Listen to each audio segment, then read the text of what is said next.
Olá, queridos irmãos em Cristo Jesus, eu sou o pastor Heitor e aqui através da TV Agathos Play seguimos com aquele projeto, aquele programa chamado Sermões Bombásticos para Tempos de Apostasia.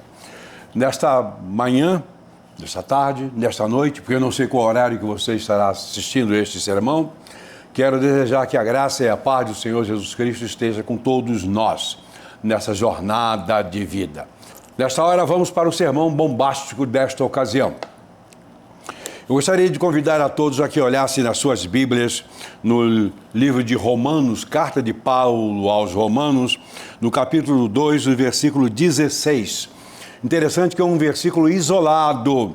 Aparentemente ele não se relaciona tanto com os outros, mas ele diz o seguinte: no dia em que Deus há de julgar os segredos dos homens por Jesus Cristo, segundo o meu evangelho. Paulo se referia a um momento em que Deus julgaria os segredos dos homens por meio do evangelho que ele seguia, que era o evangelho do nosso Senhor e Salvador Jesus Cristo. O evangelho que nós seguimos, do nosso Salvador, de Jesus, que deu a sua vida em nosso resgate. O tema para este sermão é o seguinte: o dia do juízo do crente. Isso mesmo que eu falei. Você pode estar estranhando, começando a pular no sofá, a estranhar pelo fato de eu estar dizendo que há um dia do juízo para o crente. Você tem razão, isso é muito estranho, mas é também verdade. Acompanhe o sermão para o irmão, para a irmã, para que o amigo possa ver do que se trata. Eu não estou conflitando com a Bíblia, apenas explicando o que ela diz. O dia do juízo do crente, ao qual Paulo se refere como sendo o dia em que Deus haveria de julgar os segredos dos homens pelo Evangelho. Evangelho de Deus, Evangelho de Cristo, o Evangelho que nós seguimos.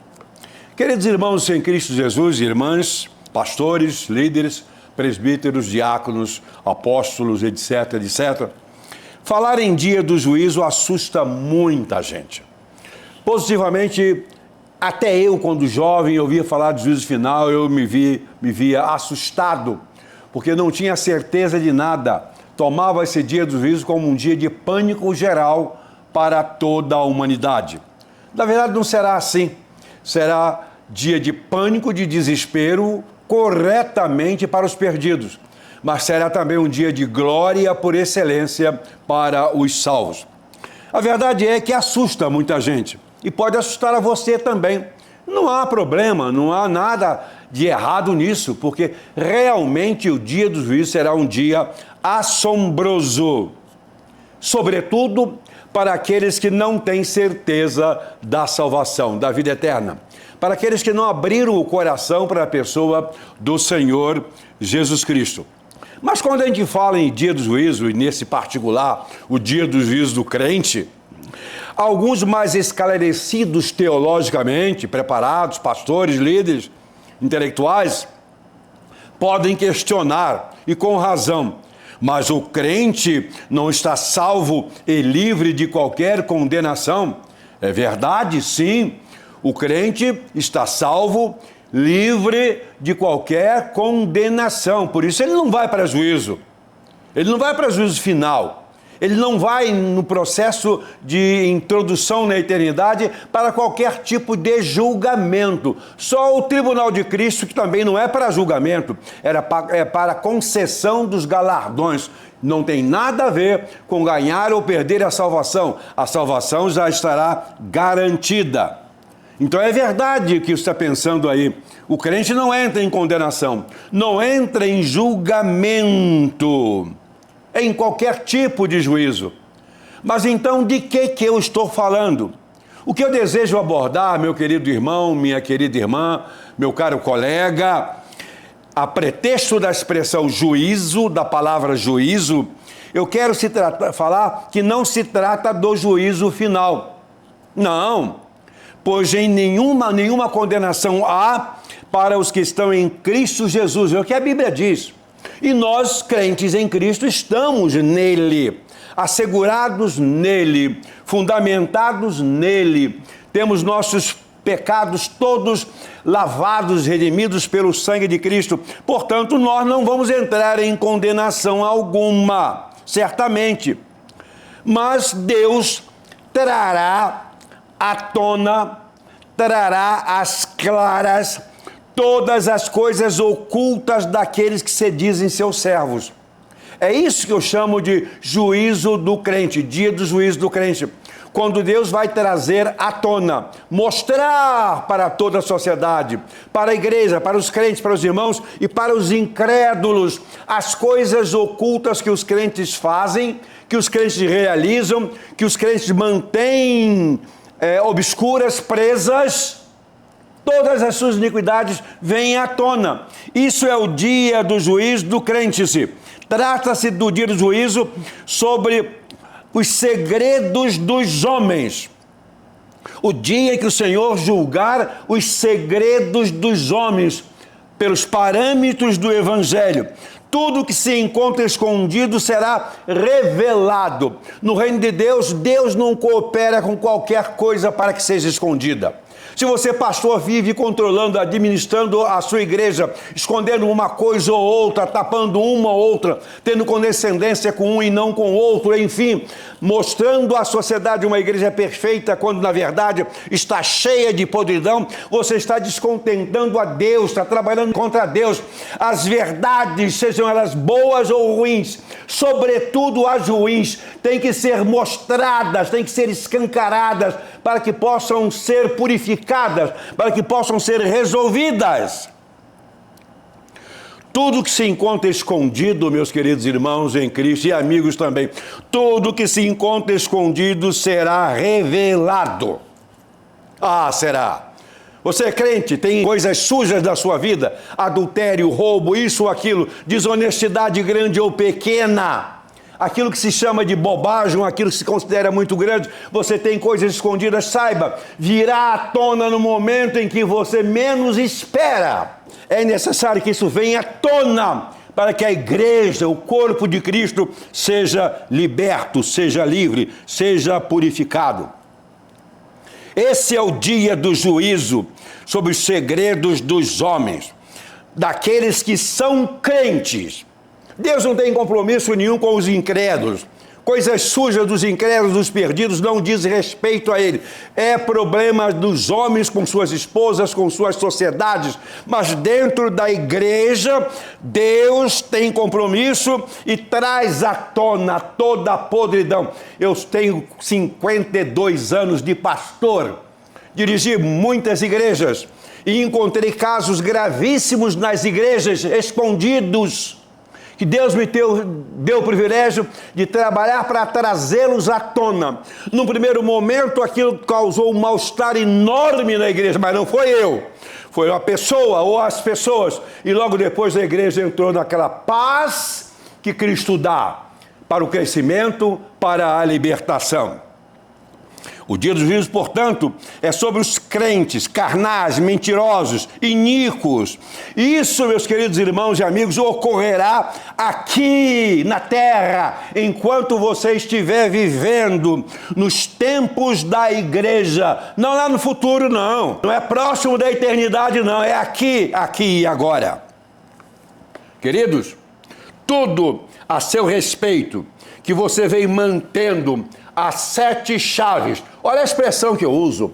Tudo que você vem mantendo as 7 chaves, escondendo da igreja, escondendo da sua família, escondendo da sua esposa, escondendo dos seus irmãos, escondendo da sociedade como um todo, tudo isso virá à tona. E há um detalhe: e como há segredos que os crentes escondem, como há segredos, como há pecados, sujeiras, iniquidades que os crentes escondem, sejam eles simples membros das igrejas ou pastores e líderes, e como há pastores e líderes com podridão escondidas. Graças a Deus que um dia isso virá à tona, doa o quanto doer, alcance a quem quiser alcançar, mas é verdade que isso tudo virá à tona.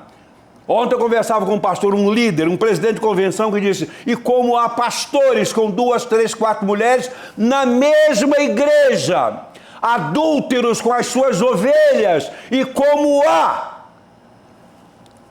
Para começar, meus queridos irmãos, para piorar, diríamos assim, o clima, né, em que chega essa palavra ao coração de muita gente, mas necessário que isso aconteça, vamos dividir isso aqui em alguns pontos, na verdade em 5 pontos, mas não será longo demais. Primeiro deles, para começar, grande quantidade de crentes, grande quantidade mesmo, em todas as igrejas.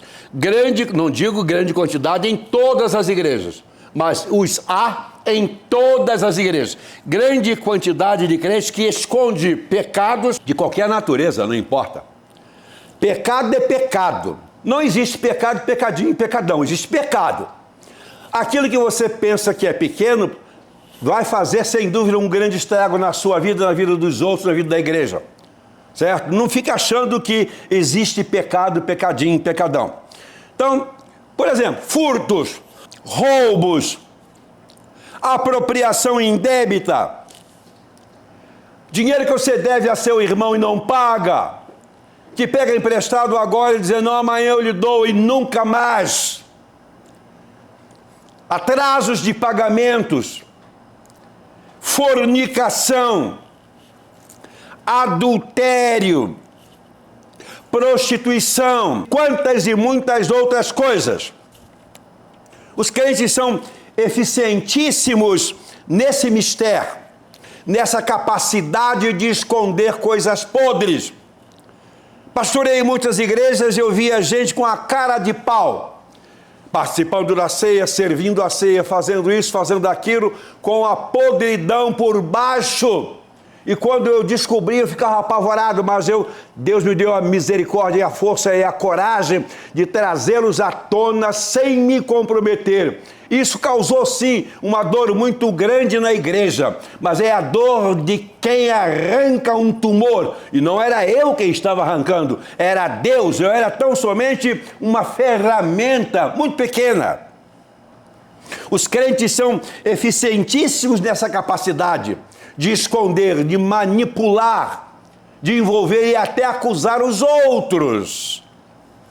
Tem crentes que, em termos de pecados, o que eu vou falar agora é esquisito, mas em termos de pecados, eles assombram até o diabo. O diabo chega a pensar lá nas suas reuniões, lá com o seu staff, e dizia assim, olha, eu não imaginei que aquele crentezinho safado lá embaixo fosse capaz de fazer tamanhas coisas. Não se assuste, não, que o diabo não é onisciente, o diabo não tem poder de saber o que o crente ia fazer. Deus tem. Mas quando o crente faz, o diabo até se assusta, tamanha ousadia e a competência do crente de cometer certas coisas. Conheci e conheço líderes, crentes, pastores, exímios nessa arte, exímios mesmo, que descaradamente fazem e falam. Um deles falou para mim as coisas podres que ele fazia, e eu o que eu podia fazer? Nada. Era eu ouvindo, não tinha prova, não tinha como, nem porquê, nem da sua ordem ministerial eu fazia parte, e não faço parte. Simplesmente ouvi, me apavorei. E o que esse cara tem passado na vida? Misérias, fruto daquela coisa que ele fazia e com certeza ainda faz. São crentes que passam anos, pastores ou não, e mais anos, iludindo, mascarando e escondendo suas iniquidades. Claro que não ganham nada com isso, não levam nenhuma vantagem. Tem prazer sim? Prazer sim. O hedonismo, a carne, terá grande prazer na iniquidade, mas a consequência se trata de um veneno corroendo a sua alma. O reino de Deus perde. Eles são quase intocáveis nas suas podridões. Astros na arte de esconder iniquidade, de esconder pecado, Mas, como se diz por aí, um dia a casa cai. E cai dolorosamente. Mas, quem está interessado em esconder os pecados? Primeira parte. Quem está interessado em esconder os pecados? Nesse primeiro, considerando, eu garanto que o crente carnal, ele é o principal interessado em esconder os seus pecados, as suas iniquidades. Ele faz de tudo para que as suas sujeiras não aflorem, não apareçam. Nesses tempos que vivemos, e olha que a coisa é séria, ninguém é de ninguém, onde há excessiva cumplicidade. Quantos irmãos em Cristo fazem vista grossa as coisas erradas que eles sabem que os irmãos fazem, que eles sabem que a liderança da igreja faz, que eles sabem que os pastores fazem, mas ficam na dele, escondidinhos, tranquilos, até porque muitos deles o fazem também. Muitos deles praticam as mesmas iniquidades, e aí fica aparentemente tudo certo. Outra coisa é que crentes capazes de tantas podridões, e os há, capazes de cometer tantas coisas, claro que tem artimanhas sem fim. Claro, o próprio diabo o assessora nessa empreitada. O próprio diabo coloca à sua disposição N recursos para que ele possa esconder as suas sujeiras. Mas, quando são apanhados, exigem provas. Porque sabem da dificuldade que os líderes, os pastores sérios, têm de provar aquilo que eles têm certeza que nós já sabemos. Mas eles exigem provas. Um dia, diante de uma situação horrível, na última igreja que eu pastorei efetivamente, entre as coisas podres, eram muitas que lá existia uma situação até um quanto, eu não vou dizer engraçada, desgraçada. A sogra era amante do genro, antes dele se casar com a sua filha. E eles eram de uma família de crentes na igreja. Mas era tão sutil o modo como eles realizavam a coisa que só Deus poderia resolver. Mas Deus resolveu. E eu peguei as provas, com gravação e tudo, comprovando a voz da mulher. A conversa com uma amiga para quem ela contou tudo. Eu tinha a gravação toda e chamei o tal rapaz, o genro, a uma reunião junto com mais 3 diáconos e uma diaconisa, liderança da igreja. Depois de eu perguntar, conversar com ele um bom tempo e citar o que ele estava fazendo, ele disse: "O senhor prova, pastor?" Ele tinha certeza que eu não tinha provas, que era tudo feito muito às escondidas. "O senhor prova?" Quer dizer assim, dei o checkmate. Vou quebrar esse pastor. Eu disse: "Provo, está aqui." Rodei a fita para ele ouvir. Aí caiu tudo por terra. Ele foi excluído. A sogra foi excluída. Foi uma desgraça na igreja? Aparentemente foi. Não, foi o início de uma limpeza maravilhosa naquela igreja que estava sujeita a uma podridão crescente, constante. Ele queria a prova, desgraçado, queria a prova, que eu provasse a iniquidade dele, pois Deus já havia me dado as provas. Teria sido essa a última vez e única vez que aconteceu na igreja de Cristo? Claro que não. Deus tinha as provas para desmascará-lo, e Deus sempre tem as provas para desmascarar todos os crentes carnais. Pastor, não se assuste, não se apavore, não fique tentando se proteger na igreja, jogando para lá e para cá, pano quente em cima de um em cima de outro, com medo de perder um pastorado, com medo de perder o pão de cada dia. Não tema, você é servo de Deus, ou Deus cuida de você, ou não tem quem possa cuidar. As suas artimanhas, as suas competências não servem para nada. Confie em Deus. Mostre o pecado da sua igreja. Exclua tantos quantos sejam necessários, mesmo que fique na igreja somente você, sua esposa e seus filhos, para recomeçar um trabalho. Mas faça isso, que Deus há de lhe glorificar. Um terceiro ponto, que na verdade é o segundo relativo a quem está interessado em esconder os pecados. Quem está interessado ou interessada em esconder os pecados, parte 2. Aqui também eu diria que a pessoa que peca e a pessoa com quem se peca. Alto lá. Esse se que eu usei aqui não é pronome reflexivo, é partícula apassivadora, né? Então é a pessoa que peca com quem é a pessoa que ele peca. Essas duas pessoas estão sim interessadas em esconder o pecado. Mas primeiramente vamos ao indivíduo, ao crente pecador, ao crente safado, sem vergonha, escroto, miserável, que está levando podridão para a igreja, fazendo a igreja sofrer, impedir que ela cresça. Esse crente horrível, ele pode estar em pecado com pessoas alheias ao Evangelho, fora do reino de Deus. Então, quem está interessado? Ele, essa pessoa que peca. Já tive caso de diácono, há outros casos de pastores, mas eu não tive que excluir pastores, mas excluí diáconos. Diácono que tinha amante na igreja descaradamente. Mas uma coisa interessante, a maior parte dos pecados, quase a quantidade, a totalidade digo, é praticada em dupla. Adultério, fornicação, prostituição, homossexualismo, isso é praticado em dupla. Eu diria que são os pecados mais apetitosos, né, meu irmão, minha irmã? Né? Olha para a minha cara. O pecado mais gostoso, né, praticado em dupla. Não é não?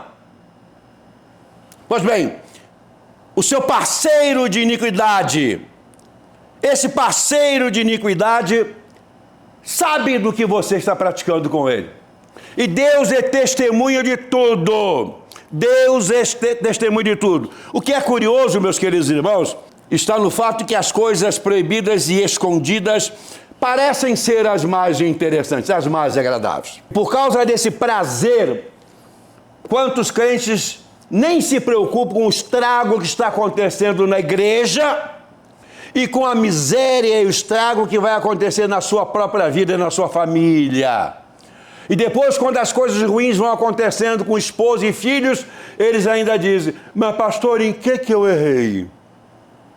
O que eu fiz para desencadear tanta miséria na minha vida? Ah, rapaz, é pouco. O que você está sofrendo, na verdade, em termos de doença, de separação, de seus filhos enfiados nas drogas, etc., é pouco. Deus ainda está quebrando o seu galho, você merece mais, porque você não presta, você é o miserável no reino de Deus. Você pode estar interessado em esconder e fazer isso da melhor maneira possível. E a pessoa com quem você peca também tem o mesmo propósito. Não tem interesse nenhum em que nada venha à tona. Capricha, coopera, trama tudo para que as coisas continuem como estão. Na verdade, essas coisas são boas. Dão muito prazer. Mas ouçamos que a palavra de Deus diz: o meu prazer está na lei do Senhor, e na sua lei medito de dia e de noite. O meu prazer na vida está em servir a Deus, estar em comunhão com Ele, ser objeto das bênçãos dEle, isso porque Ele quer dar. Não que eu esteja correndo atrás. Eu não saio procurando bênçãos. Eu apenas procuro servir ao meu Deus. Mas um quarto ponto é o seguinte: quem está também interessado em esconder os pecados? Parte 3. Tem um camarada aí, rapazinho, inteligente. Ele ocupou a função de liderança num determinado governo no passado, muito maior do que você possa imaginar. Você olha hoje para o mundo e vê que os presidentes, os grandes homens dos grandes países têm um poder enorme, né? Todos eles juntos, misturados por N, é muito menos do que aquele outro tinha. Esse camarada foi inventor do pecado, inventou a mentira, que é exatamente o que você usa para esconder os seus pecados. Há 3 ou 4 semanas atrás eu soube daquele caso que o camarada era amante da Nora e etc. Já morreram todos morreram. E eu estou aqui para pregar. E eu estou aqui.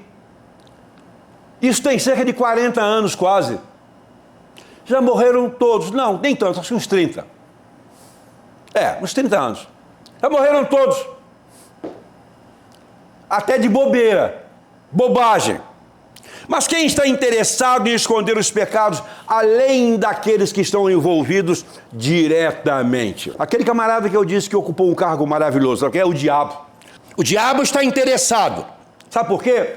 Porque quanto mais sujeira permanecer escondida na igreja, melhor para ele.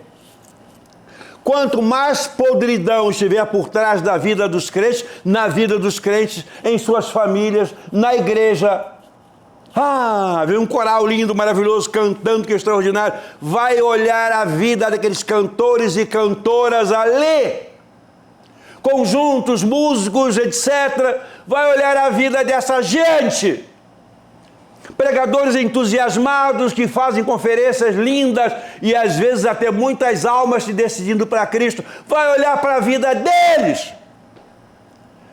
Homens e mulheres nos seus relacionamentos comerciais e de trabalho. Vai avaliar e analisar o seu dia a dia, os seus negócios.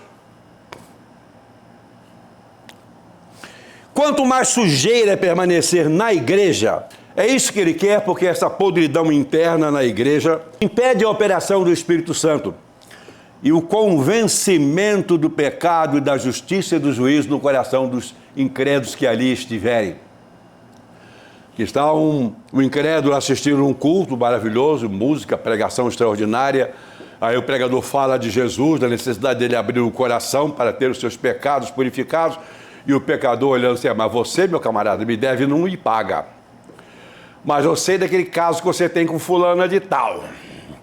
Aí vai o músico lá para frente, canta um hino maravilhoso, digo: mas você, o seu safado sem vergonha, você está me devendo aluguel, né? E outras coisas mais. Ou seja, esses pecados cometidos pelos crentes estão dando material para o diabo trabalhar contra o reino de Deus. Pense nisso. Você é culpado. Não põe a culpa no diabo, não. O diabo é safado desde o princípio. Está fazendo o trabalho dele.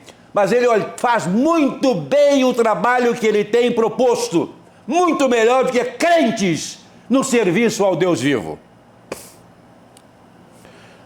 Mas como o diabo é o pai da mentira, fica muito fácil para ele manipular as coisas. Muito fácil para ele manipular as coisas e juntar elementos que lhe são favoráveis para defender os seus cooperadores.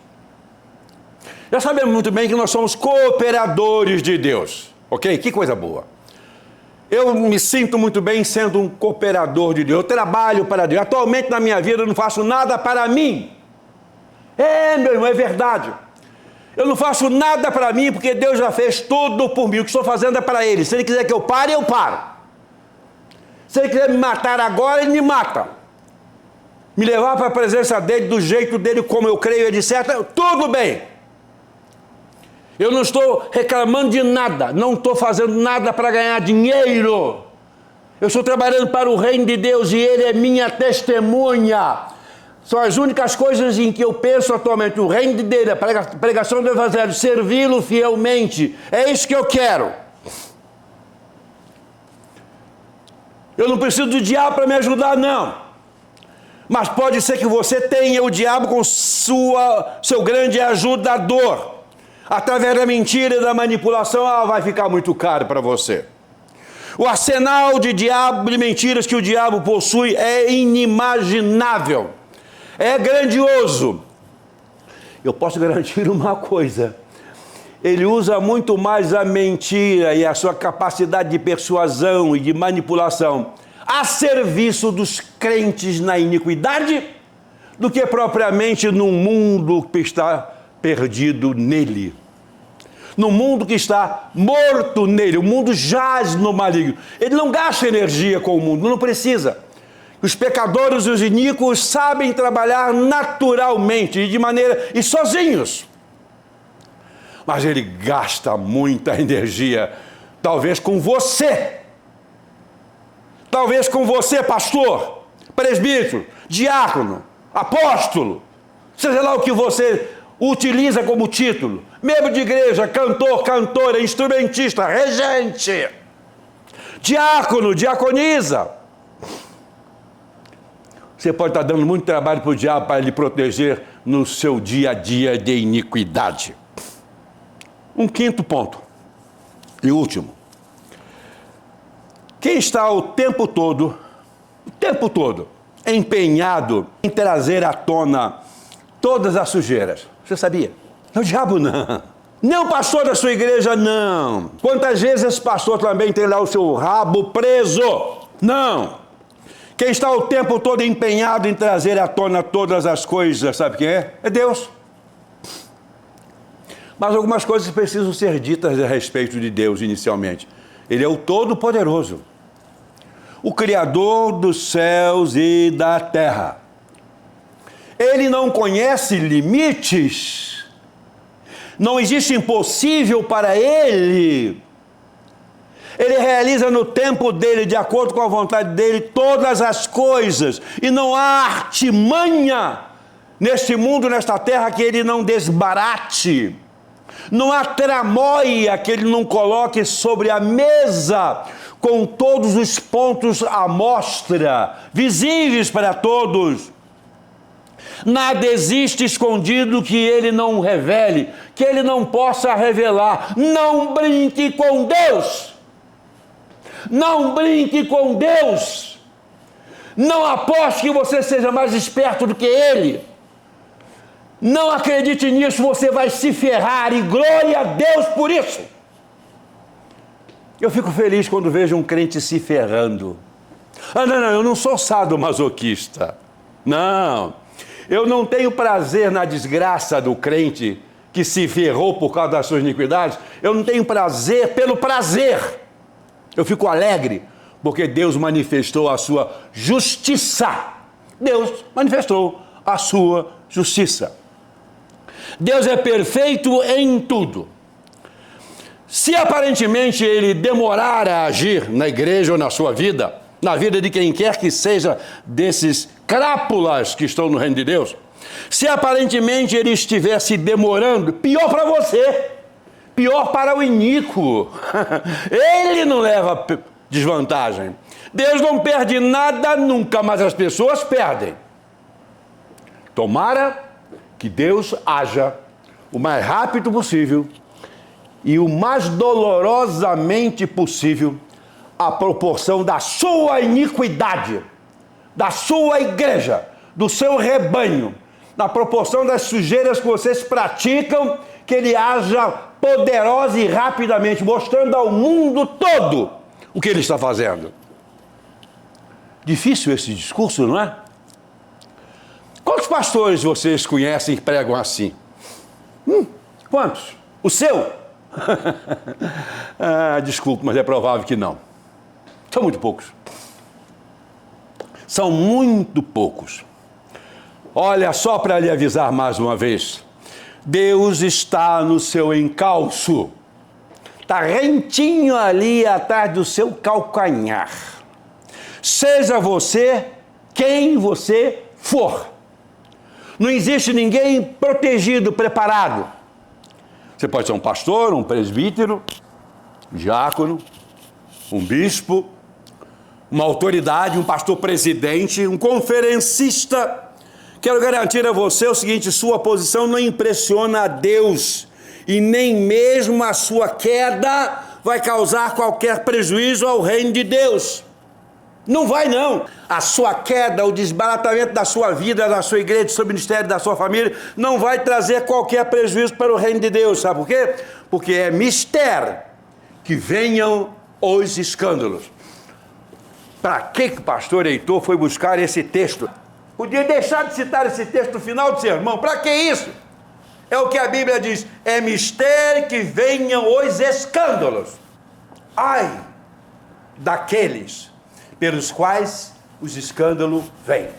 Não é ai da igreja, não é da igreja, não é ai do reino de Deus, não é ai do ministério do Senhor, não. Não é ai de nada disso, é ai daqueles pelos quais os escândalos vêm. Você é um deles? Você é um desses que planeja e executa escândalos bem elaborados ou não?